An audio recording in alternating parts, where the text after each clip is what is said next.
अस्सलामुअलैकुम।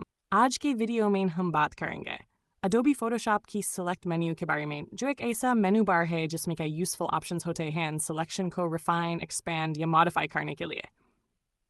अगर आप किसी इमेज या लेयर के स्पेसिफिक पार्ट को सिलेक्ट कर चुके हैं, तो सिलेक्ट मेन्यू बार आपको देता है कंट्रोल सिलेक्शन को और प्रिसाइज बनाने का। चलिए कुछ इंपॉर्टेंट ऑप्शंस देखते हैं। ऑल पूरी कैनवस को सिलेक्ट करता है। Deselect current selection को हटा देता है। Reselect last selection को वापस लाता है। Inverse जो select नहीं है उसको select करता है। Modify selection की edges को expand, contract, feather या smooth करने के लिए। इसके अलावा color range, subject और focus area जैसे smart tools भी आपको मिलते हैं, जो Photoshop की AI power का यूज करके intelligent selections बनाते हैं।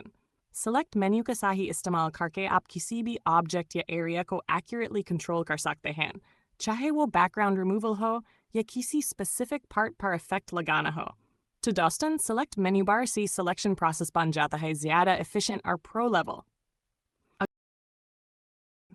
अगर वीडियो पसंद आए तो लाइक, शेयर और सब्सक्राइब करना न भूलें। मिलते हैं अगले डिज़ाइन ट्यूटोरियल में, डिज़ाइन चेस्ट के साथ।